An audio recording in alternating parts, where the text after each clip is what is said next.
Ini bisa ya. Bentar. Gini, oke. Oke, boleh mulai? Oke, bisa Oke, dimulai. sekali lagi perkenalan teman-teman. Assalamualaikum warahmatullahi wabarakatuh. Salam sejahtera bagi kita semua. Om Swastiastu, Namo Buddhaya, salam kebajikan. Nama saya Rinaldo, selaku Wakil Ketua PP Jepang dan juga Ketua Satgas PP Jepang mengucapkan terima kasih sebesar-besarnya kepada panitia UII Golden ya yang udah mengundang saya untuk menjadi pemateri dalam webinar series talk untuk 5 hari ini. Jadi saya diminta untuk menjelaskan gitu kehidupan mahasiswa di Jepang ini selama pandemi COVID-19 gimana sih gitu loh. Jadi saya mewakili seluruh mahasiswa di Jepang kali ini mau sharing ke teman-teman dari segi strategi pemerintah Jepang maupun ke segi kehidupan mahasiswa di sini. Bentar. Oke, jadi pertama-tama saya mau jelasin ini kayak apa COVID-19 sampai ke Jepang nih gimana sih bisa sampai ke Jepang gitu loh.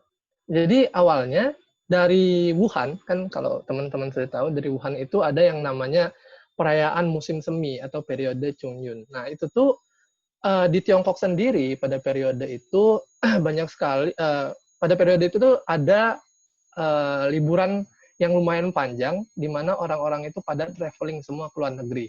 Nah, kebetulan karena breakout-nya itu di Wuhan, jadi breakout-nya itu di Tiongkok, jadi orang dari Tiongkok tuh pergi semua ke luar negeri. Jadi kita seakan-akan ngelihat kalau virus itu tuh, kok kenapa orang Tiongkok tuh tahu, tapi malah jalan-jalan gitu loh, padahal bukan seperti itu. Nah, dari Tiongkok itu kan sebelum periode Chungyun itu adalah Januari, sekitar Januari sebelum periode Imlek. 40 hari, sekitar 40 hari ya periode Chungyun itu ya, liburannya. Nah, dari apa? Pada periode itu, turis-turis Cina yang berpergian ke luar negeri itu sekitar berapa? 3 miliar orang. Makanya ya bisa dilihat kenapa virusnya itu menyebar dengan sangat cepat ke seluruh dunia. Nah, pada tanggal 16 Januari 2020, pemerintah Jepang itu pertama kali mengkonfirmasi kasus COVID-19 pertama, yaitu di Prefektur Kanagawa, tempat saya tinggal sekarang. Itu. Jadi setelah itu, apa yang dilakukan pemerintah Jepang? Jadi pada tanggal 24 Januari 2020, pemerintah Jepang itu memutuskan untuk mengembalikan warga negara Jepang, warga negaranya sendiri, itu dengan mencarter pesawat. Jadi sekitar berapa minggu ya, 2 minggu atau 1 minggu setelah breakout di Cina itu, dia langsung mencarter pesawat ANA. Jadi dari 3 hari setelahnya, tanggal 27 Januari 2020, itu Perdana Menteri Jepang yaitu Shinzo Abe itu menetapkan penyakit COVID-19 ini sebagai penyakit menular tertentu, atau kalau di bahasa Jepang itu Shitei Kansensho, itu didasarkan dalam UU, Undang-Undang tentang Pencegahan Penyakit Menular dan Perawatan Medis untuk penyakit menular di pasal 8 pasal 6 ayat 8.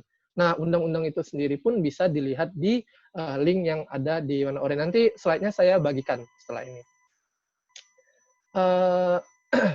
Setelah itu, di dalam UU itu sendiri pun ada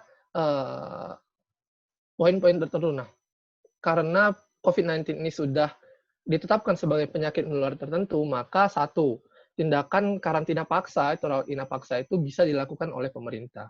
Dan juga biaya rumah sakit itu dapat ditanggung pemerintah, karena di sini kalau misalnya penyakit itu bukan penyakit yang umum, misalnya penyakit apa ya, tapi rata-rata semua penyakit di sini itu sudah di-cover oleh asuransi pemerintah. Yaitu kita kalau misalnya asuransi pemerintah seperti BPJS di Indonesia ya. Jadi kita satu tahun itu cukup membayar 1,5 juta. Dan ketika kita ke dokter, misalnya melakukan cek gigi atau sakit kulit misalnya, itu bisa mendapat tunjangan 70% dari negara. Jadi kita harus membayar 30% saja. Nah, 30%-nya itu juga lumayan tinggi harganya. Jadi 30% di Jepang itu sebenarnya 100% biaya di Indonesia gitu loh. Jadi kalau misalnya kita tidak apa namanya nggak punya asuransi, itu biayanya bakal sangat mahal sekali. Misalnya kalau ke dokter gigi itu bisa apa ya? Kalau tampal gigi bisa mencapai 1 juta itu bisa. Kalau di sini ya. Dan juga kewajiban melapor itu bisa diberlakukan oleh untuk sebagian orang ya, sehingga bisa apa, mempermudah untuk survei kesehatan atau tracing COVID-19 sendiri. Dan juga mempermudah untuk mengetahui close contact person kalau di sini ya. Dan juga risiko infeksi tenaga kesehatan berkurang. Kenapa? Karena setelah dilakukan karantina paksa itu orang-orang yang apa namanya yang bandel itu nggak bisa pergi ke sembarang rumah sakit, karena rumah sakit yang sudah untuk menangani COVID-19 sendiri itu sudah diterapkan oleh pemerintah gitu loh, rumah sakit yang mana. Jadi di sini ada hotline. Kalau misalnya kita terkena gejala ya, kita telepon ke hotline itu, nanti akan dirujuk ke rumah sakit yang sudah tangani. Jadi bukan ke rumah sakit kecil-kecilan. Kalau misalnya di Indonesia kan kita wah ada gejala nih, kayaknya gejala flu, langsung ke puskesmas terdekat gitu. Nah itu kan resiko apa penularan ke tenaga kesehatan itu kan makin meningkat. Tetapi di samping itu dampak negatif dari undang-undang ini adalah rumah sakit yang ditunjuk untuk menangani orang menular itu akan terbebani gitu loh.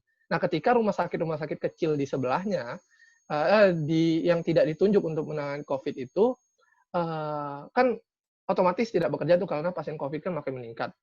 Jadi pasien COVID tidak ada yang ke rumah sakit kecil tersebut. Nah, rumah sakit yang besar yang ditunjuk untuk menangani COVID-19 sendiri itu ditakutkan kewalahan gitu loh, karena jumlah pasiennya kan bisa meningkat sangat banyak dalam beberapa periode. Dan juga menurunkan tingkat kewaspadaan rumah sakit yang tidak ditunjuk untuk menangani penyakit ini gitu. Nah, ini juga bisa meningkatkan resiko tenaga medis. Jadi senjata makan tuan sendiri gitu. Dan juga kebiasaan pasien yang terinfeksi akan terbatas karena juga dilakukan karantina paksa. Saya rasa di setiap negara juga dilakukan hal tersebut ya. Jadi nggak masalah sebenarnya. Dan juga saya rasa waktu itu teman-teman juga sempat mendengar kasus Diamond Princess ya yang di sini. Itu pada tanggal 1 Februari ada penumpang Diamond Princess yang turun di Hong Kong. Nah, itu di Hong Kong terinfeksi COVID-19. Nah, 2 hari setelah itu, pada tanggal 3 Februari 2020, itu Diamond Princess menjadi tempat karantina karena ditakutkan semua pasien di dalam semua kru, baik kru maupun penumpang di dalam kapal Diamond Princess itu ditakutkan juga sudah tertular terinfeksi COVID-19 sendiri. Nah, kalau kita bisa lihat grafiknya di slide ini, kita bisa lihat jumlah kru dan jumlah penumpang yang total terinfeksi COVID-19 itu ada 712 orang dari 3.711. Saya cepat aja ya, karena ini nggak terlalu penting sebenarnya. Nah, ini juga karantina di dalam Diamond Princess ini juga menuai kritik dari pakar epidemiologi Jepang yang waktu itu sempat mendapat kesempatan untuk masuk ke dalam kapal itu untuk melihat gini loh, gimana sih karantina di dalam kapal ini. Nah, itu beliau bernama Profesor Iwata dari Universitas Kobe. Dia mendapat akses masuk ke dalam.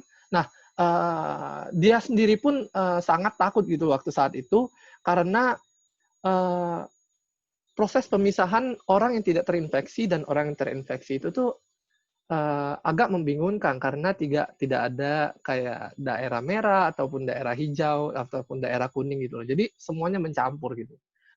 Dia sangat takut sekali kalau diri dia tuh sendiri terinfeksi. Nah, maka dari itu waktu itu Profesor Iwata pun waktu pulang ke rumah, dia pun mengkarantina diri sendiri gitu loh, dari keluarganya selama kurang lebih beberapa minggu.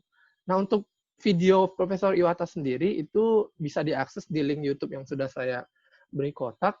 Itu bisa didengar dalam bahasa Inggris.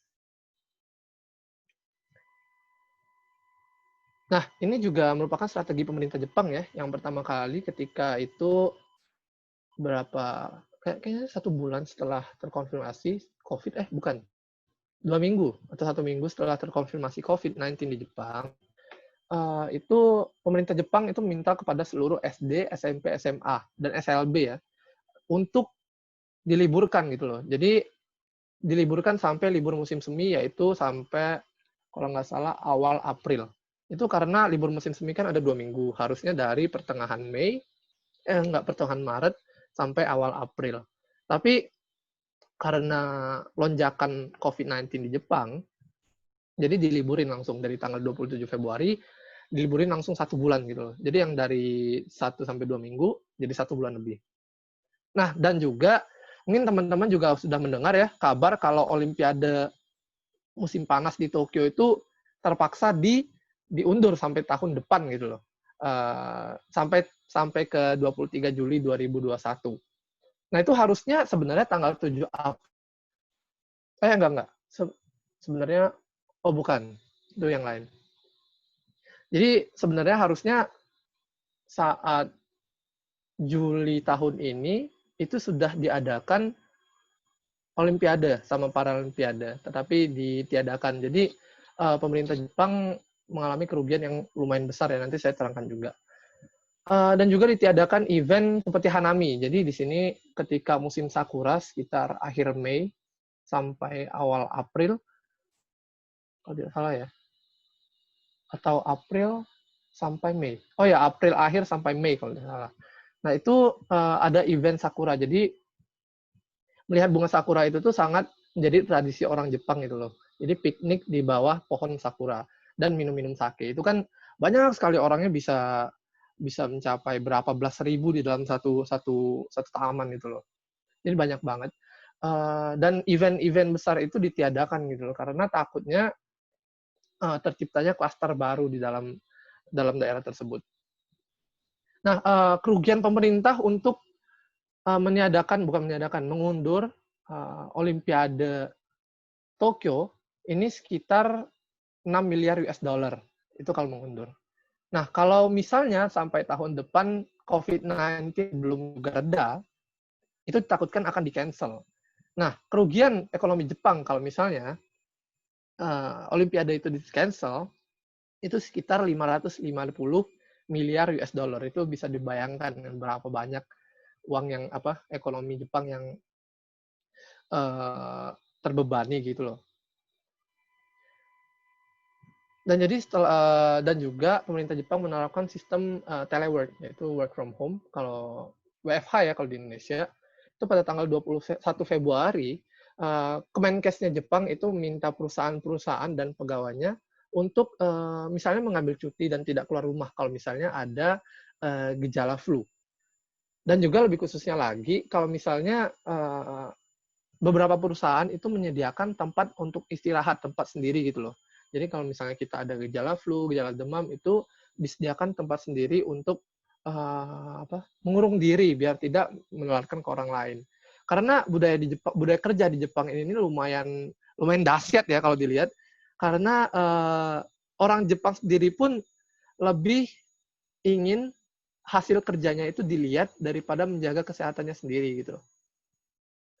Dan juga supaya pekerja bisa beristirahat dengan tenang, pemerintah juga meminta agar perusahaan-perusahaan itu mengembangkan sistem cuti sakit sehingga pendapatan dari pekerja-pekerja di perusahaan itu tuh tetap stabil dan tidak langsung di PHK gitu.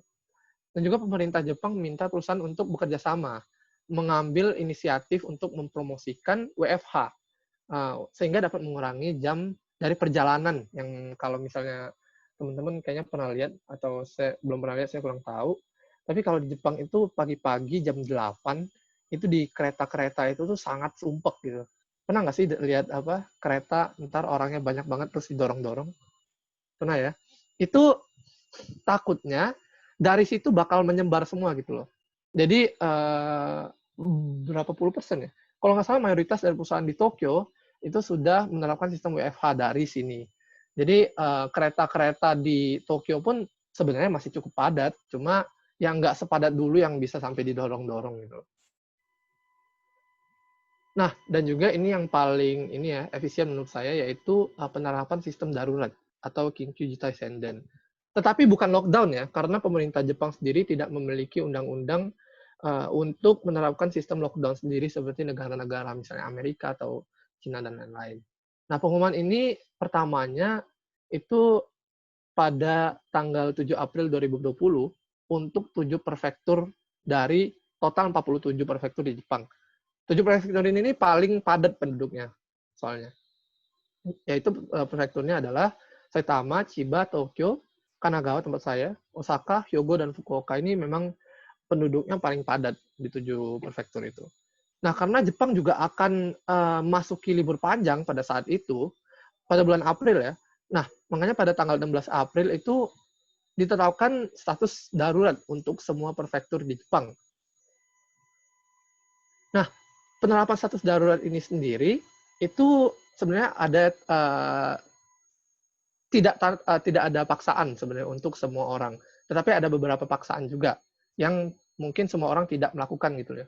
Nah, kalau yang tanpa paksaan ini adalah mengatur warganya untuk nggak keluar rumah, sama penutupan fasilitas umum seperti sekolah, bioskop, departemen store, taman bermain, dan sebagainya. Nah, ini sebenarnya menjadi kontroversi karena klub-klub malam di Kabukicho, di daerah wisata malam di Jepang ya, itu pada nggak tutup gitu loh.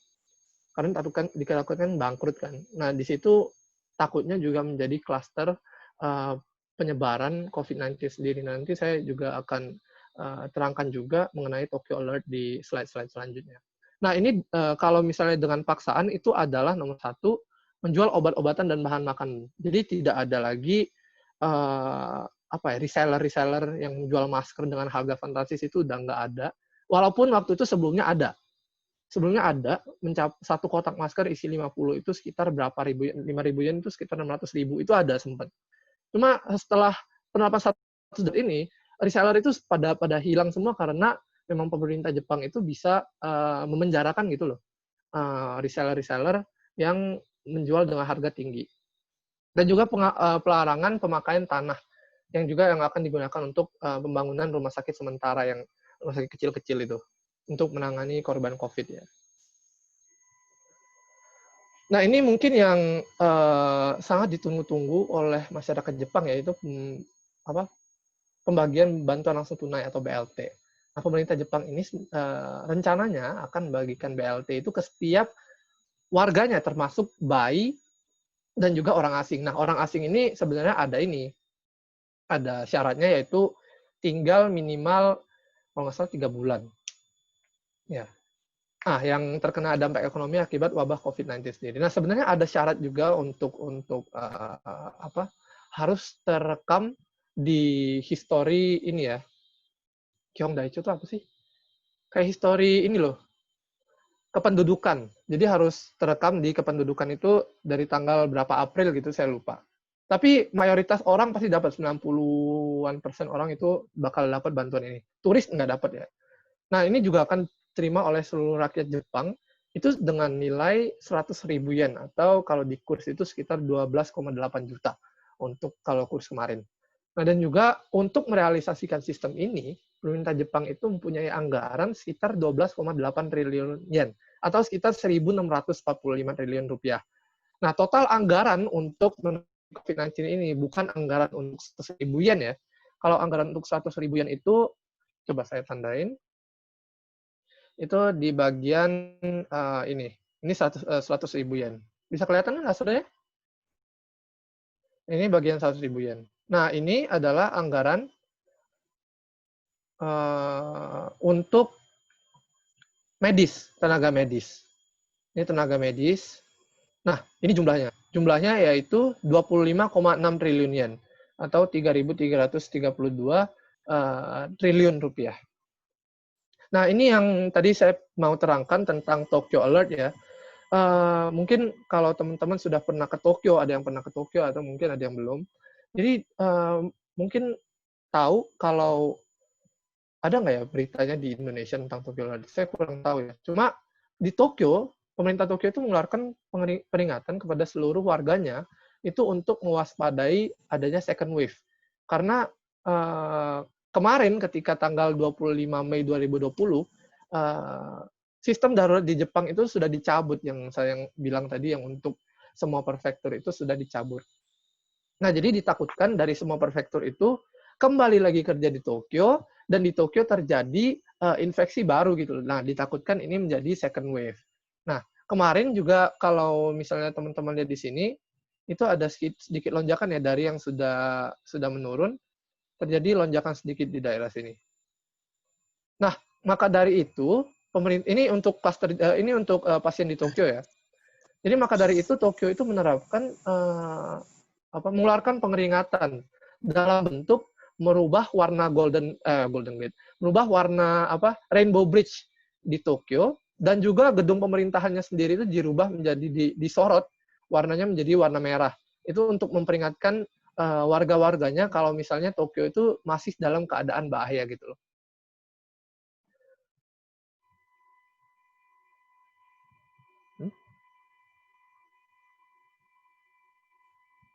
Oh ya, untuk pemerintah Jepang sendiri, mereka juga banyak bekerja sama dengan pemerintah swasta, dengan pihak swasta. Bekerja samanya dalam bidang ini, pengumpulan data ya. Jadi mereka bekerja sama dengan Line, NTT, atau Agup, dan lain-lain untuk pengumpulan data. Nah, perusahaan-perusahaan ini memanfaatkan big data sebagai tolak ukur untuk pemerintah Jepang dalam membuat kebijakan selanjutnya gitu. Data-data yang dikumpulkan sendiri ada 3, yaitu persebaran masyarakat, 2 ketersediaan obat-obatan, dan juga ketiga itu kemudahan mengakses informasi. Nah, kebijakan dan kebudayaan yang dapat dicontoh oleh Indonesia ini sangat beragam. Dari cepat tanggap dengan strategi yang tepat. Nah, itu adalah kunci keberhasilan juga untuk perang dengan COVID-19 sendiri di Jepang. Itu pemerintah sangat cepat dalam membuat keputusan ya. Saya sangat apresiasi banget pemerintah Jepang karena kalau misalnya terjadi sesuatu itu tidak menunggu lama gitu loh untuk membuat kebijakan baru. Nah, dan juga transparansi data kepada masyarakat itu sangat penting menurut saya. Karena di pemerintah Jepang sendiri itu tidak terlalu menyembunyikan data. Kalau misalnya kayak misalnya rapat gugus tugas COVID-19 di Indonesia gitu, atau rapat dengan BNPB, atau rapat dengan Satgas COVID-19 di Indonesia, itu kan bersifat tertutup gitu. Jadi kita tidak tahu pola mereka membuat kebijakan. Tapi kalau di sini itu disiarkan secara live gitu loh. Jadi sangat-sangat transparan ya proses pembuatan kebijakan tersebut. Dan juga menggunakan media sosial itu sebagai perantara jalur informasi pemerintah dan masyarakat.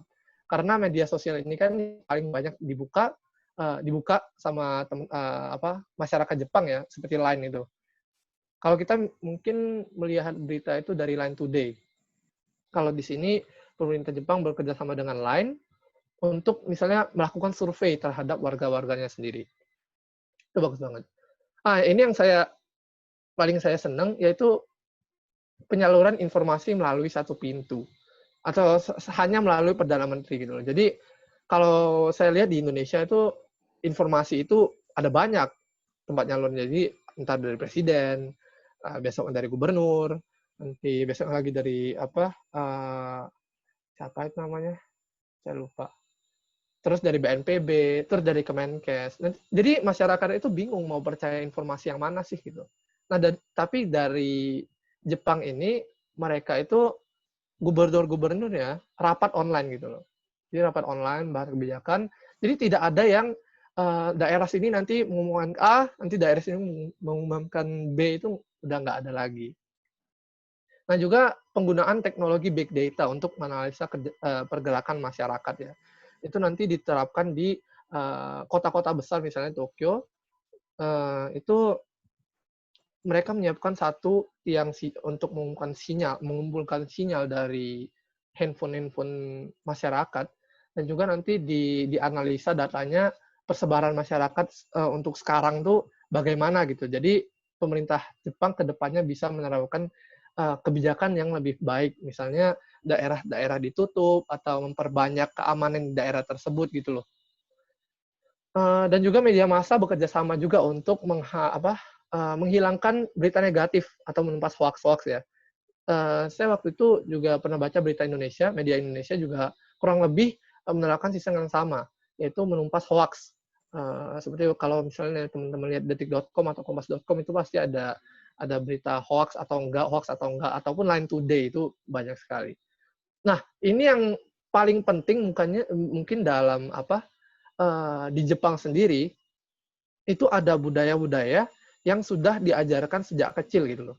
Budaya orang Jepang sudah diajarkan sejak kecil, yaitu budaya untuk tidak menularkan penyakit ke orang lain. Nah, makanya dari sini ketika orang Jepang itu mau sakit tenggorokan atau mau pilek sedikit, mau alergi, itu semuanya bakal memakai masker. Jadi dari situlah penyebaran COVID-19 sendiri bisa cepat teratasin gitu. Nah, untuk kehidupan mahasiswa di Jepang sendiri, kemarin saya dan teman-teman PPI Jepang itu sudah mengadakan survei ya tentang kehidupan mahasiswa di Jepang setelah COVID-19 ini melanda Jepang itu. Nah, di survei ini kita membagikan beberapa pertanyaan mengenai kehidupan mahasiswa. Itu salah satunya adalah apakah wabah COVID-19 ini membawa dampak dalam kehidupan sehari-hari. Ya jelas pasti membawa dampak ya. Kita bisa lihat dari jumlah survei itu 86% yaitu 248 pelajar Indonesia di Jepang itu merasakan dampak adanya wabah COVID-19 itu sendiri di sini. Dan juga aspek yang sangat terdampak itu adalah pendidikan. Yang kita bisa lihat di grafik yang di bawah sini, itu ada 82%, sekitar 28% atau 235 mahasiswa menjawab sangat terdampak untuk pendidikan. Nah, rata-rata tingkat pendidikan mahasiswa sendiri di sini itu adalah 36,5% itu S3 dan juga hampir 50% itu didominasi oleh S1 dan S2. Nah, kita sendiri pun PPI Jepang itu bekerja sama dengan KBRI Tokyo melalui Atasan Pendidikan dan Kebudayaan yaitu Ibu Alinda, itu bekerja sama untuk mengirimkan bantuan kepada mahasiswa yang kondisi finansialnya pada saat itu terganggu ya. Nah, untuk isi bantuan itu berupa mie instan ada 5 dan juga kurma dikarenakan waktu itu bulan puasa ya. Dan juga beras 10 kilo. Nah, PPI Jepang juga sebelum survei yang survei ini, kita juga menerapkan survei untuk konsul-konsul secara tertutup untuk mensurvei teman-teman yang mungkin di Jepang sendiri itu terbebani finansialnya. Maka dari itu kita buat penilaiannya ada 1 sampai 10. Nah, yang terbebani itu sampai nilai 10 itu nanti akan kita kirimkan bantuan. Nah, total banyak bantuan itu ada 300 paket kalau tidak salah yang disebarkan oleh KBRI. Nah, bantuan dari universitas saya, Meiji University dan Japan Student Service Organization atau JASO. Nah, mahasiswa Meiji University saya itu juga mendapat bantuan dari 2 organisasi, yaitu satu Meiji University, itu berupa uang tunai juga, senilai 100.000 yen atau 12,8 juta. Dan juga dari JASO itu sekitar 100.000 sampai 200.000 yen. Untuk syaratnya juga masih ada untuk mendapat 200.000 yen itu sendiri. Jadi total satu orang mahasiswa di Meiji University itu bisa mendapat 300.000 sampai 400.000 yen itu sekitar 50 juta untuk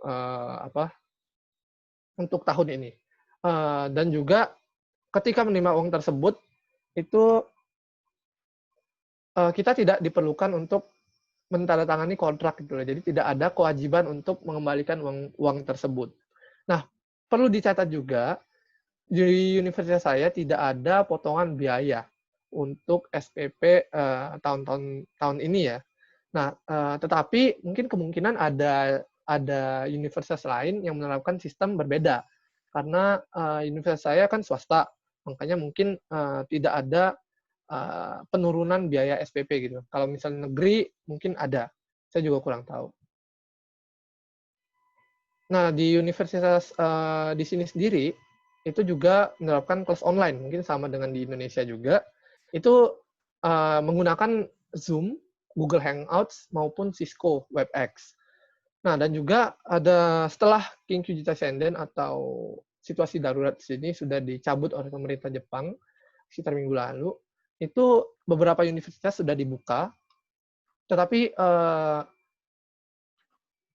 mereka membatasi mahasiswa yang bisa masuk gitu loh.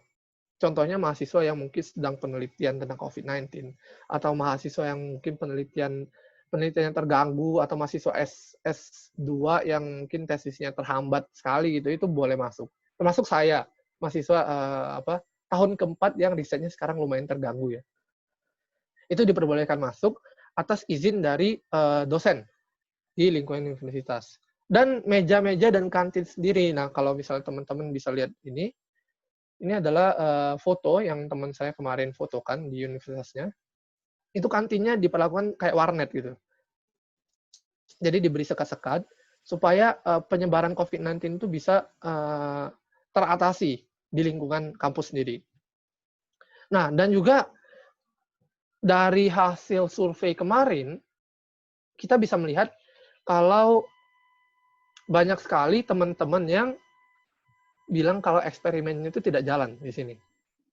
Itu ada eksperimen tertunda, tidak bisa eksperimen, kegiatan laboratorium terganggu. Nah, karena 36% dari mahasiswa yang mengisi survei itu adalah anak S3 atau program doktoral.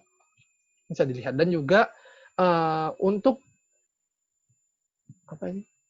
Oh iya, untuk uang sekolah itu sangat terbebani ya. Mengingat karena kerja paruh waktu atau part time job teman-teman di sini yang misalnya dia yang berkuliah di universitas swasta, itu kan juga ada yang bekerja di hotel, ada bekerja di restoran. Nah, karena situasi gawat darurat ini, semuanya pada ditutup gitu. Jadi, mereka kehilangan pekerjaannya dan juga agak susah untuk membayar uang sekolahnya. Nah, kami dari PPI Jepang sendiri itu mengisi kegiatan-kegiatan sehari-hari dengan membuat Satgas COVID-19 PPI Jepang. Yaitu saya juga dipercaya oleh teman-teman semua untuk menjadi ketua Satgas tersebut. Dan juga kita dari Satgas itu mengadakan beberapa webinar ya. Salah satunya adalah One The Bee, yang ketiga ini. Yang kemarin juga dihadiri oleh Pak Rektor dari IPB. Dan juga mengadakan berbagai seminar online, misalnya untuk pengembangan skill dari diri sendiri. Nah, seperti ini, latihan social skills. Kita mengadakan penggalangan dana gitu untuk rumah sakit tipe C yang di Indonesia ya, yang penyebaran COVID-19-nya itu lumayan riskan di sana. Nah, untuk info lebih lanjutnya, teman-teman bisa mengakses Instagram PPI Jepang, dan mungkin di situ banyak sekali webinar-webinar yang kedepannya juga akan kita adakan gitu. Nah, untuk terakhir ini saya mau pesan aja ke teman-teman, ini udah lumayan lewat jam ya, bicara banyak juga. Pesan-pesan kepada teman-teman semuanya, itu hidup ini tuh seperti roda gitu loh. Jadi kita itu kadang berada di atas, kadang kita berada di bawah. Nah, tapi ketika kita berada di bawah, nggak selamanya kita akan berada di bawah. Pasti nantinya kita juga akan naik ke atas. Gitu. Nah, terima kasih atas perhatian teman-teman dan kerjasamanya juga untuk telah mengikuti webinar pada hari ini. Nah, kalau misalnya ada pertanyaan, langsung saja tadi ya yang sudah diterangkan oleh Mbak moderator juga bisa dituliskan di chat, atau bisa kalau misalnya ada pertanyaan lebih lanjut mungkin mengenai PP, bisa langsung email saya di ray@ppjepang.org. Terima kasih semuanya. Assalamualaikum warahmatullahi wabarakatuh. Waalaikumsalam warahmatullahi wabarakatuh. Yang mau nanya boleh langsung ditulis di Zoom grup chatnya, nanti saya bacakan.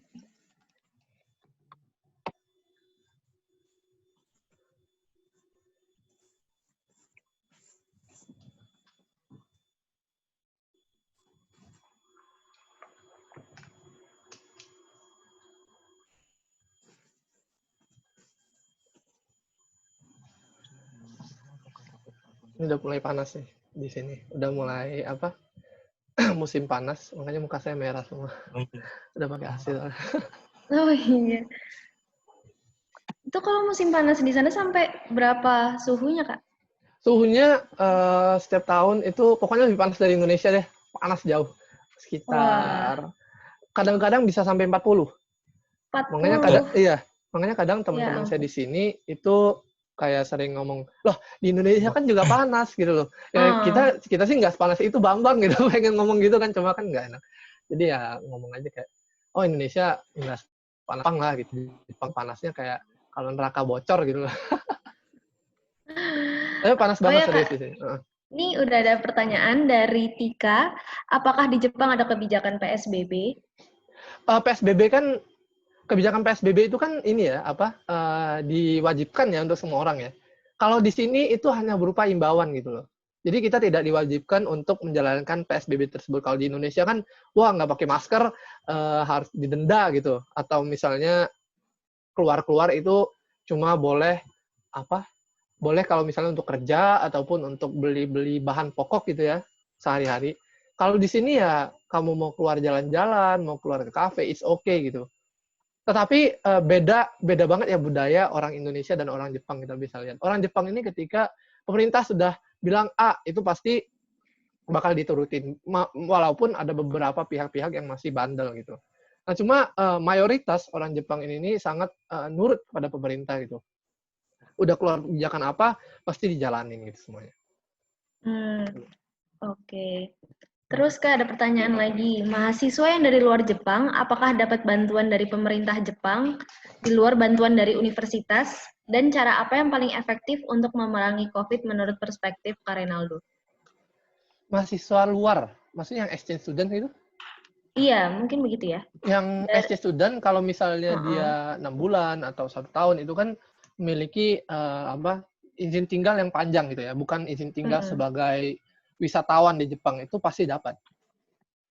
Cara yang menurut saya paling efektif itu menurut saya ya yang diberlakukan pemerintah Jepang sekarang, yaitu jauhi kerumunan, jauhi ruangan tertutup yang sirkulasinya jelek, dan juga selalu pakai masker kemana-mana, dan juga jangan keluar rumah kalau kebutuhannya tidak mendesak. Itu 4 itu menurut saya sangat-sangat ini efektif ya. Kalau misalnya satu negara itu semua orang menurut, ya itu bisa jadi cepat sekali menangani COVID-19 sendiri gitu. Tapi kan ya kenyataannya berbeda. Ada yang harus kerja, ada yang harus untuk memenuhi kebutuhan sehari-hari. Maka dari itu juga dibutuhkan kebijakan pemerintah yang kalau misalnya PSBB mungkin orang-orang kan di Indonesia kan pada nggak dibolehin mudik kan, sedangkan dari perusahaan sendiri mereka di PHK gitu. Jadi tidak mendapat tunjangan, walaupun ada yang mendapat tunjangan ya sekitar waktu itu saya ingat 600.000 ya, saya lupa ingat. Dan juga ada beberapa orang-orang yang mendapat bantuan berupa minyak, berupa beras gitu dan lain-lain. Itu kan tapi kan nggak semua orang mendapat gitu loh. Nah, kalau misalnya pemerintah tidak membolehkan mudik, mereka itu harus memiliki kebijakan untuk menolong warganya sendiri gitu. Mungkin dari bantuan uang tunai atau bantuan apa, karena kalau misalnya di PHK kita nggak mendapat gaji, nggak bisa bayar kos dong, bayar uang makan, otomatis ya gimana mau hidup dong gitu loh.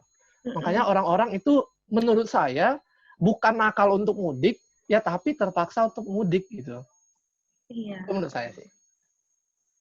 Oke. Terus ada lagi Kak pertanyaan, kedepannya akan ada pembatasan mahasiswa internasional untuk study abroad ke Jepang kah Kak? Menurut saya sekarang kita belum tahu pasti ya, karena Kementerian Pendidikan Jepang sendiri masih mencoba untuk ya itu tadi menolong mahasiswa-mahasiswa yang di sini. Untuk sementara mahasiswa dari Indonesia pun nggak bisa masuk ke sini, yang mahasiswa di Jepang, mahasiswa Indonesia di Jepang itu yang kembali ke Indonesia, itu untuk sementara sampai sekarang itu belum diperbolehkan masuk gitu loh.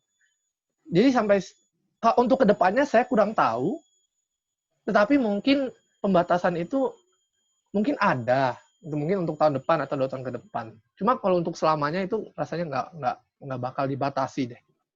Tapi untuk 1 tahun atau 2 tahun ke depan pasti mungkin ada pembatasan. Mungkin anggarannya juga kan sudah habis mungkin untuk habis, anggarannya kan berkurang juga untuk menolong mahasiswa-mahasiswa di sini. Ya, terus ada pertanyaan lagi, untuk tes COVID di Jepang itu bayar nggak Kak? Oh, PCR bayar. Lumayan mahal. Di sini sekitar 16.000 yen atau 2 juta. Cuma kalau misalnya kita dites positif di sini, itu harga tesnya gratis gitu. Oh alah. Ya. Berarti kalau terbukti negatif baru bayar ya? Iya, saya dengar dari teman saya begitu. Oke. Terus ada lagi Kak pertanyaan, Kak apakah di Jepang ada refugee? Kalau ada, apakah refugee juga mendapatkan bantuan dari pemerintah? Refugee itu Nanming ya, kalau di sini namanya Nanming. Itu saya rasa juga dapat karena izin tinggal mereka di sini lumayan panjang. Sebagai refugee, itu pasti dapat. Oke. Ada lagi yang mau bertanya, teman-teman?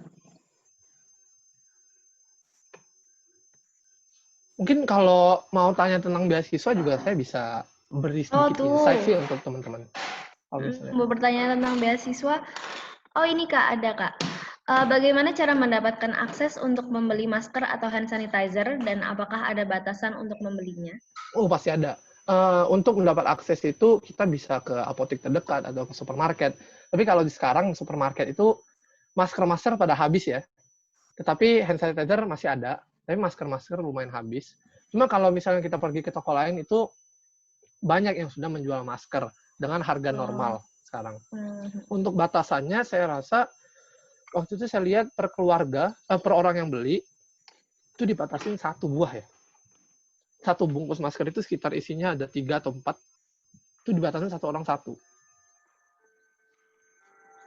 Gitu. Kalau di Jepang itu semuanya pakai surgical mask atau ada yang kayak di Indonesia kan ada inisiatif bikin masker sendiri tuh Kak. Di Jepang begitu juga atau gimana? Oh, jadi di Jepang kemarin saya tadi lupa ngomong juga. Di Jepang itu ada pemerintah Jepang membagikan 2 masker gratis ke setiap rumah gitu. Jadi ada masker kain ya, walaupun kecil banget segini. Jadi nggak menutup sampai dagu bawah. Itu mereka membagikan secara gratis, yang waktu nyampainya juga lumayan lama, sekitar 1 bulan. Kalau saya baru sampai kemarin. Itu juga dibagikan gratis. Jadi satu rumah dapat 2. Nah, mereka orang Jepang itu sendiri sekarang kebanyakan beralih ke masih pakai surgical mask sih sekarang, kalau tidak salah. Cuma kalau masker kain pun juga banyak gitu loh. Tapi saya juga enggak menghitung ini orang, di daerah sini pakai surgical mask, di daerah sini pakai masker kain, itu saya kurang hitung ya. Cuma saya rasa masker yang warna putih untuk surgical mask itu lebih banyak dipakai. Oke. Terus, ada yang minta sharing tips and trick dapat beasiswa di Jepang gimana Kak? Kebetulan saya beasiswanya BI, ya kan. Beasiswa BI kan beasiswa Bapak Ibu ya, Bapak Ibu. Jadi dibiayain orang tua sendiri ke sini. Cuma kalau untuk dapat beasiswa di sini, sharingnya adalah jangan patah semangat karena teman-teman yang dapat beasiswa Monbuka Gakusho, beasiswa Inpex, Hasia, beasiswa Itoen itu banyak banget di sini. Tetapi ketika kita dengar mereka ngobrol gitu, apply berapa banyak beasiswa, mereka kadang apply 4, apply 5, apply 6 gitu. Jadi ketika kita apply 1 terus gagal, wah saya nggak bisa dapat beasiswa dong gitu. Nah itu kan langsung nyerah. Nah itu nggak boleh gitu loh. Jadi tipsnya adalah jangan menyerah gitu loh. Dan tetap coba terus sampai dapat gitu. Dan kalau misalnya beasiswa untuk S2, S3 di sini, saya rasa lumayan banyak kuotanya sih daripada S1 ya. Jadi teman-teman yang mungkin udah apply S1 ke Jepang, beasiswa yang ditolak, itu sangat wajar sekali karena banyak sekali juga peminatnya gitu loh. Sedangkan peminat S2 kan nggak terlalu banyak, jadi mungkin teman-teman bisa coba lagi beasiswa itu gitu, dari beasiswa ADB, Asian Development Bank, atau beasiswa Max juga. Max kan membuka workshop, itu bisa dicoba lagi, siapa tahu dapat gitu. Nah, kita di PPI Jepang sendiri itu juga setiap minggu pengennya melakukan webinar tentang beasiswa Jepang gitu. Jadi bisa dicek ntar Instagramnya @ppi_jepang. Itu nanti kita setiap minggu melakukan sharing-sharing beasiswa gitu dari teman-teman yang sudah mendapat beasiswa di Jepang lewat Insta Live. Itu menjawab pertanyaannya Nada kayaknya ya. Iya. Terus ada lagi Kak, beasiswa Jepang yang bisa di-apply oleh orang Indonesia apa saja ya Kak? Oh banyak banget. Justru itulah kemampuan googling kita itu di ini loh. Harus diasah lagi. Iya. Makanya kalau beasiswa pemerintah Jepang, beasiswa untuk ke Jepang kan nggak cuma pemerintah Jepang. Banyak juga dari organisasi-organisasi yang mungkin udah saya ngomong tadi, ada Asia, ada Itoeng, ada Mitori, ada Mitsui Bussan, ada Taisei lah. Wah, banyak banget itu. Nah, itu kalau kita apply semua, pasti dari satu itu ada yang dapat, tau nggak? Karena dari teman-teman saya yang di sini apply itu minimal 5 biasanya. Hmm. Makanya kalau 1 aja dan juga mungkin habis 1 kita tolak, kita udah nyerah, itu nggak boleh banget kalau misalnya mau apply, mau dapat beasiswa Jepang. Harus apply banyak. Walaupun capek ya bikin Iya, dokumennya, heeh. ntar print lagi, ntar bikin lagi, aduh capek banget. Saya tahu. Cuma ya itu tadi, jangan nyerah. Oke, terus Kak, kayak di mana kita bisa dapat info-info beasiswa ke Jepang yang trusted gitu Kak? Emang beneran itu membuka untuk beasiswa, bukan cuma website yang iklan gitu. Dari kita PPI Jepang sendiri itu juga menjadikan salah satu penerima beasiswa itu sebagai ini loh, kayak orang yang sharing tentang gimana cara dia dapat beasiswa. Makanya setiap minggu kita rencananya pengen ngadain itu untuk teman-teman mau pelajar di Indonesia yang SMP, SMA maupun kuliah itu maunya kita sharing-sharing juga ke mereka. Oh, begitu. Terus ada lagi, untuk masuk universitas di Jepang, apakah memakai tes TOEFL atau IELTS, atau apakah ada tes bahasa sendiri, dan berapa skor yang harus ditempuh? Oh, rasa saya ada beberapa universitas ya. Kalau misalnya yang dia English course, yang dia belajarnya dalam bahasa Inggris, itu ada beberapa universitas. Itu diharuskan submit nilai TOEFL, IELTS, TOEIC itu dari sana ya. Cuma untuk minimalnya saya kurang tahu karena tiap universitas itu standarnya berbeda gitu loh. Tetapi untuk apply di universitas negeri di sini yang programnya bahasa Jepang itu sebenarnya nggak diwajibkan untuk memiliki nilai-nilai itu gitu loh. Walaupun mungkin ada beberapa universitas yang diwajibkan, cuma kebanyakan enggak. Tetapi mereka nilai kamu itu dari ketika kita apply S2 kita kan pasti kontak-kontak dosen dulu tuh. Kita mau penelitian apa, itu kan dilatih bahasa Jepang di situ. Tuh. Tapi kalau misalnya untuk masuk univ di sini yang program course bahasa Jepang kayak saya, untuk S1 atau S2 nih, kalau S2 nggak harus kalau nggak salah.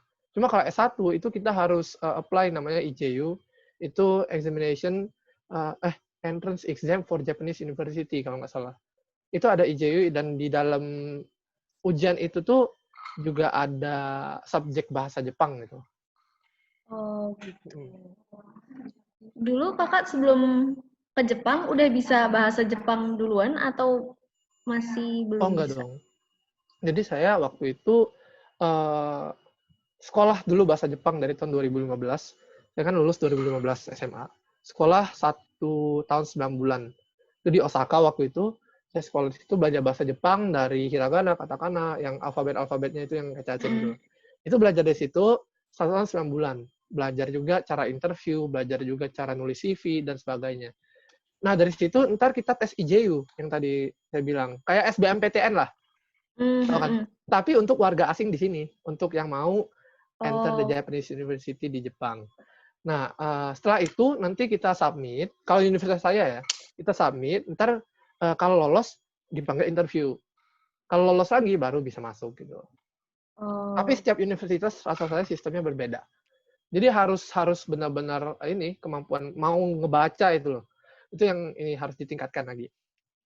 Setelah masuk ke Universitas Jepang nih Kak, ini ada penyetaraan lagi nggak Kak? Penyetaraan kayak gimana ya? Kayak, jadi teman saya tuh masuk ke universitas di Inggris, nah terus dia sebelum benar-benar masuk ke universitasnya, dia ada penyetaraan dari Indonesia ke Inggris gitu. Dari pelajarannya gitu-gitu. Itu ada nggak Kak Oh di iya, Jepang? itu saya sendiri karena waktu itu sih sebenarnya sistem di Japanese school ya. Kalau di sini. Jadi Japanese school sendiri itu terkadang punya ini juga kelas-kelas matematika, fisika, kimia gitu loh. Jadi kita bisa belajar di kelas-kelas itu. Pelajaran-pelajaran yang ada di ujian untuk masuk ke universitas di Jepang. Nah, cuma kayaknya kalau penyetaraan itu waktu masuk univ nggak ada lagi. Ketika kita udah masuk univ, perlakuannya untuk orang Jepang dan orang asing itu sama gitu loh. Kita mempunyai standar yang sama gitu jadinya. Jadi nggak ada lagi penyetaraan. selain apa program bahasa Jepang ya, ada Heeh. bahasa Jepang. Tapi untuk yang lainnya nggak ada. Kita distandarisasi semuanya sama. Oke. Terus Kak, ini ada pertanyaan dari Anwar dari jurusan Psikologi UII. Mau tanya Kak seputar COVID di Jepang, sejauh pantauan Kak Renaldo, apakah di Jepang sempat terjadi hal-hal semacam kericuhan dari masyarakat ketika ada kabar COVID-19 mulai masuk ke Jepang? Dan bagaimana respon dan sikap mereka? Kericuhan ya. Kericuhan itu Mm-mm. kericuhan di media sosial atau kericuhan di jalan. Mungkin di jalan kali ya, kayak panic Kalau buying gitu. kalau di jalan ada panic buying waktu itu. Sempat ada hoaxnya itu bahan-bahan tisu yang ada. Jadi kan Jepang kan banyak pabrik tisu nih. Jadi Mm-mm. bahan-bahan tisu itu kan dari kapas. Dari kapas itu sendiri itu waktu itu sempat ada hoax katanya mau dibuat jadi masker di Tiongkok. Jadi Jepang Oh. itu nggak bakal kebagian bahan. Nah itu wah banyak banget tuh panik buying ini tisu. Habis semua tisu di situ. Jadi orang tuh nggak bisa beli tisu, beli popok, beli pembalut, itu habis semua. Masker juga Hmm. habis semua. Nah itu sempat terjadi kericuhan. Nah, dari situ pemerintah Jepang itu mengimbau kalau misalnya produksi tisu, produksi apa itu masih berjalan lancar gitu loh. Jadi jangan ada panic buying yang terlalu Oh. berlebihan. Karena itu Mm-mm. justru bisa memicu yang tadi, yang kehabisan stok gitu loh. Nah, untungnya dari situ orang-orang Jepang pada ngerti, oh nggak ada gitu. Walaupun masih banyak tisu-tisu yang habis, cuma paling enggak masih ada stok setiap ini toko tuh walaupun sedikit itu Mm-mm. masih ada stok. Oke. Terus Kak, ada pertanyaan lagi. Kak, kan di kampus di luar negeri, khususnya Jepang, banyak banget yang kita belum tahu. Nah, tipsnya kalau apply sarannya lebih baik memilih kampus yang benar-benar bagus, atau suasana kota yang bagus, atau mencari sesuai jurusan yang diinginkan, atau gimana? Rasa saya mencari sesuai jurusan yang diinginkan ya. Karena kita kan ditakutkan walaupun kampusnya bagus, kotanya bagus, kalau misalnya pelajaran nggak bisa ikut, itu beasiswanya sewaktu-waktu bisa dicabut. Ketika teman saya yang Max waktu itu dia S3 nggak lulus-lulus, jadi cabut beasiswanya. Jadi dia apa namanya apa? Cuta itu apa ya? Kayak DO gitu. Oh. Iya, jadi menurut saya kita kan ke Jepang kan ya ada sebagian pasti buat jalan-jalan juga. Tapi kan ya 80% itu kan untuk menimba ilmu gitu loh, mencari pendidikan di sini. Makanya menurut saya ya paling pas itu adalah yang ini, yang ada ada apa penelitian yang pengen benar-benar kita teliti di sini. Oh. Oh, terus ini Kak ada pertanyaan lagi ini berbeda ya. Kak, apakah di masyarakat Jepang juga merespon menghadapi COVID-19?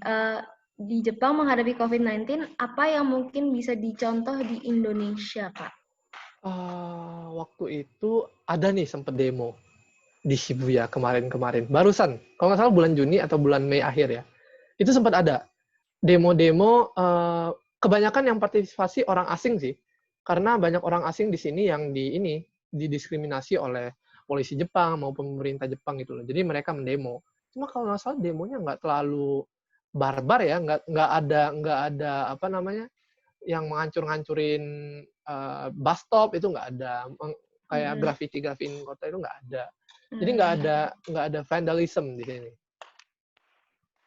Oke, terus Kak, apakah di masyarakat Jepang juga merespon isu kematian George Floyd dan apakah sempat terjadi demonstrasi? George Floyd, ya itu yang tadi saya bilang ada apa demonstrasi terhadap diskriminasi orang asing di Jepang. Tapi saya kurang tahu ya karena saya nggak sempat ke Shibuya waktu itu. Itu Oh. benar-benar demonya tentang apa? Tapi emang benar-benar apa demonya itu mengenai diskriminasi orang asing gitu. Mungkin ada kaitannya dengan George Floyd ya. Oke. Terus Kak, selama Kakak pas baru gitu sampai di Jepang itu mahasiswa Jepang yang lokal memang orang Jepangnya sendiri itu ada yang rasis atau enggak, Kak?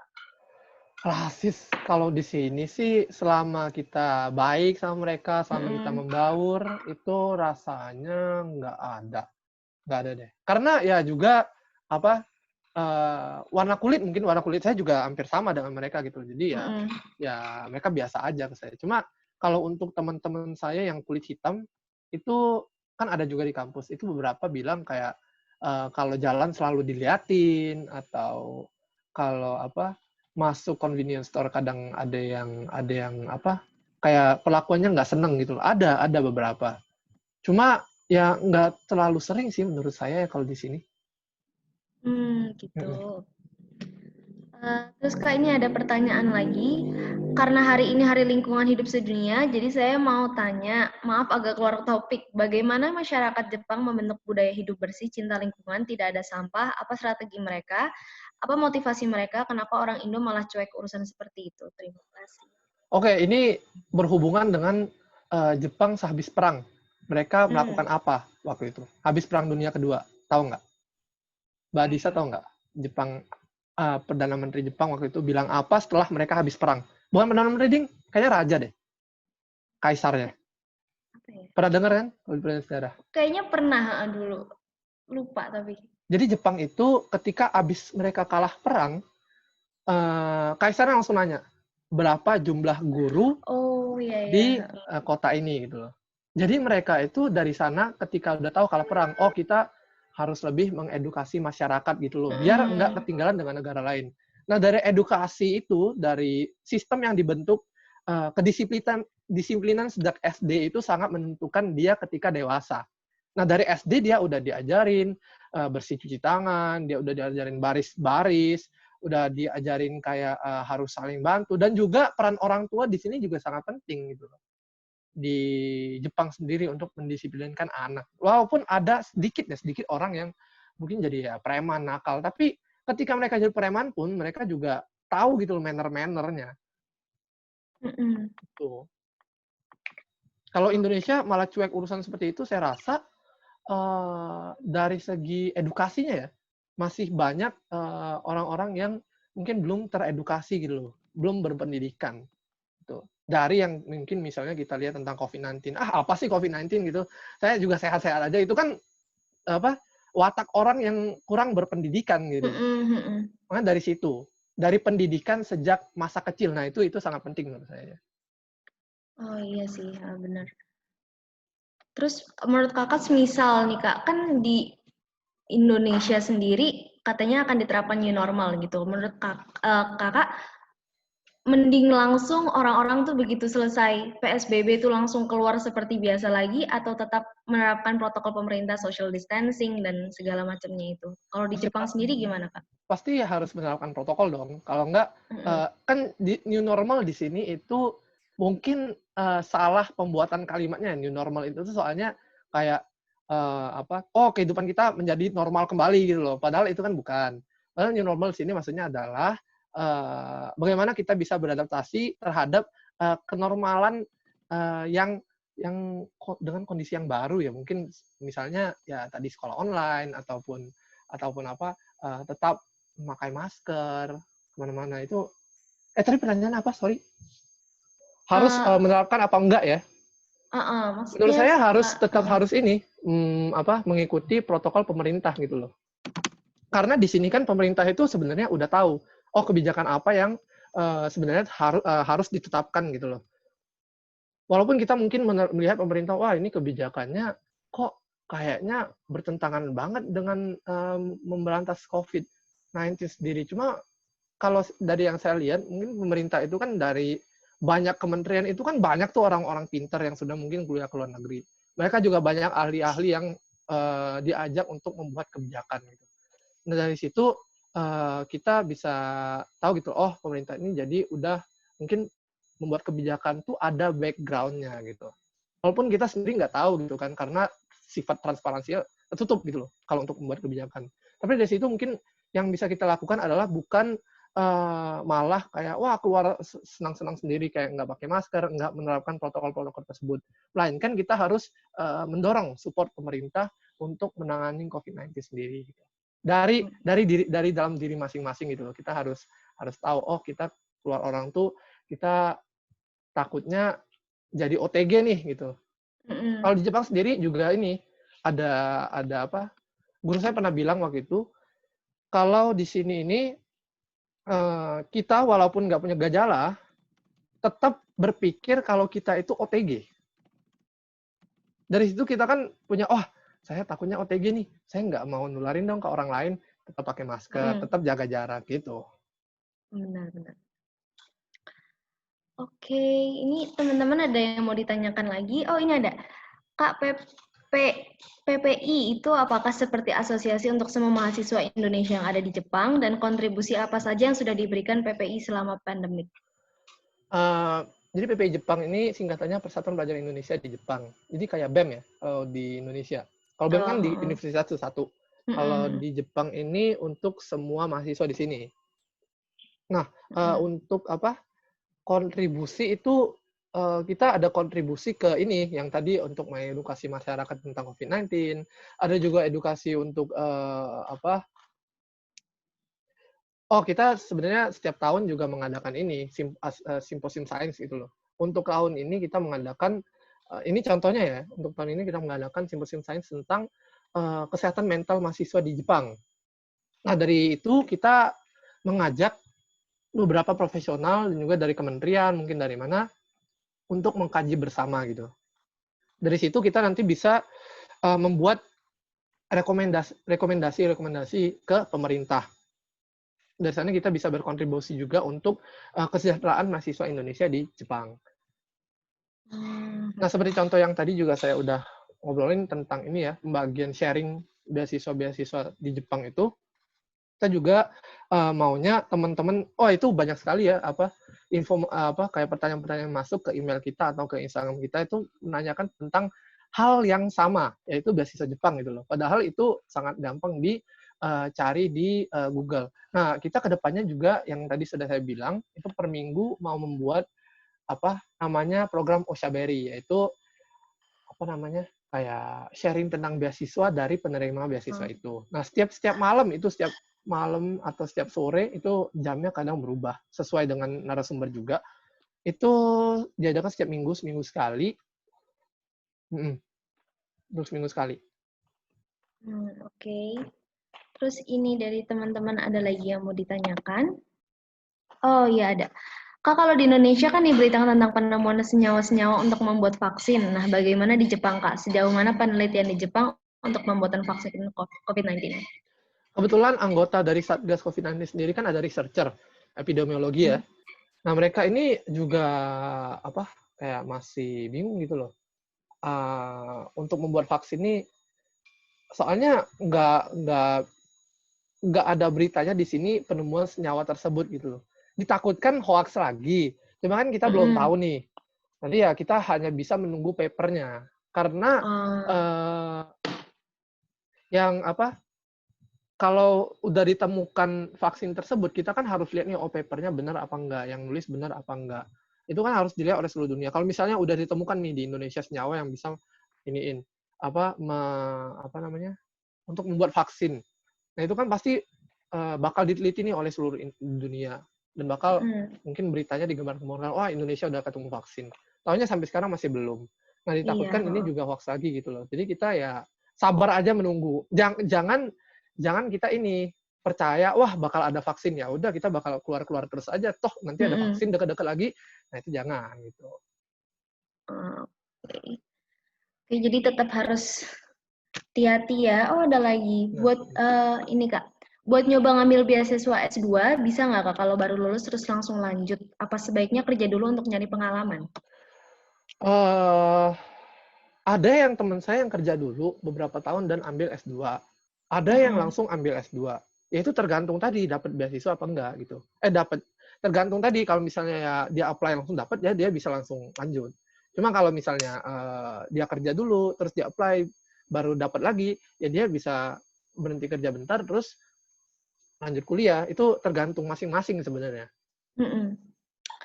Oke, berarti balik lagi ke preference masing-masing ya, maunya Iya, gimana. kalau misalnya jurusan biologi nih, wah kalau biologi S1 agak kurang dong.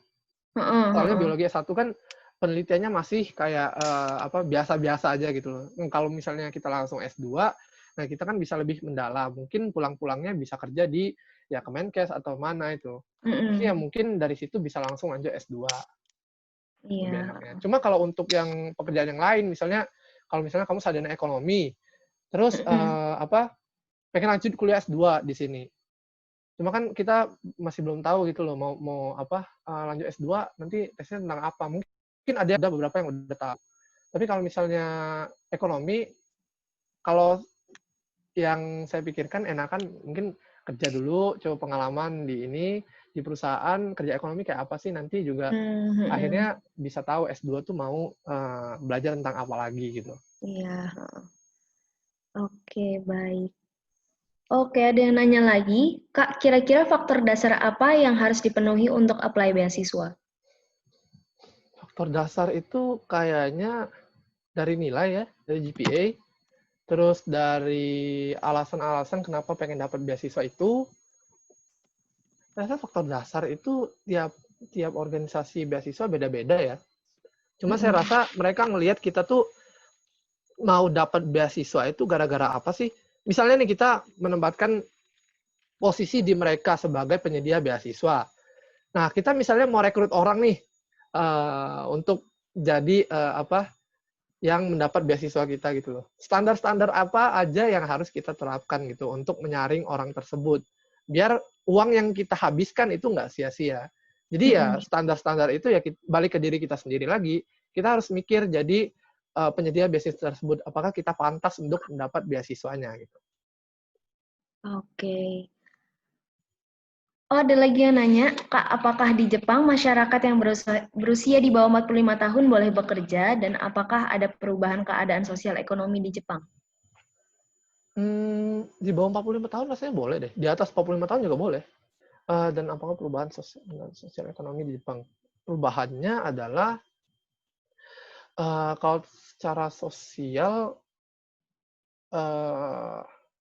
apa ya? Kalau di sini sih masyarakat Jepang udah individualistik ya. Jadi dengan adanya pembatasan kayak work from home atau dan sebagainya itu juga saya rasa nggak berpengaruh banyak ke mereka gitu. Tapi dari segi ekonomi ya juga banyak pekerja-pekerja yang di PHK gitu loh. Wah, berarti sama ya kayak di Indonesia. Sama banget. Cuma ya yang tadi yang membedakan adalah setiap warga di sini mendapat tunjangan 100.000 yen. Itu yang mungkin membedakan ya. Oke. Atau misalnya tunjangan dari perusahaan mereka juga diberikan. Oke, baik. Berarti udah ya, udah nanyanya udah semua. Ini kalau misalkan masih ada pertanyaan, boleh email langsung ke Kak Renaldonya ya, Kak? Atau misalnya langsung ke UI Golden atau Oh nanti iya, dikumpulin boleh. terus kirim ke saya Boleh. aja bisa.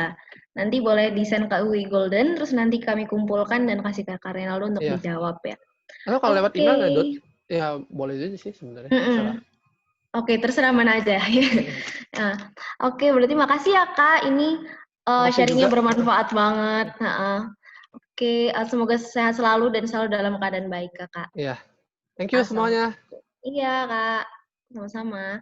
Oke, untuk teman-teman, berarti kesimpulannya untuk hari ini itu banyak ya dari awal COVID-19 masuk ke Jepangnya dari mana, dari kapan, terus Jepang mengeluarkan banyak kebijakan yang oke banget gitu, dan banyak juga yang bisa kita contoh dari masyarakat Jepang ya untuk dicontoh di Indonesia, terus stay at home juga, terus Jepang juga cepat tanggap dan responsif dan transparan juga. Terus untuk pertanyaan beasiswa tadi juga cukup banyak dan kayaknya bisa mulai searching-searching yang mau melanjutkan beasiswa ke Jepang. Oke, ini kita akan segera tutup. Untuk teman-teman jangan lupa besok dan lusa masih ada webinar series juga, ikutin juga. Terus juga di-share di UI Golden. Ini yang webinar sekarang dimasukin ke Instagram, di tag @UI-Golden. Oke, terima kasih teman-teman. Saya Adisa Tiara undur diri. Wassalamualaikum warahmatullahi wabarakatuh. Semuanya.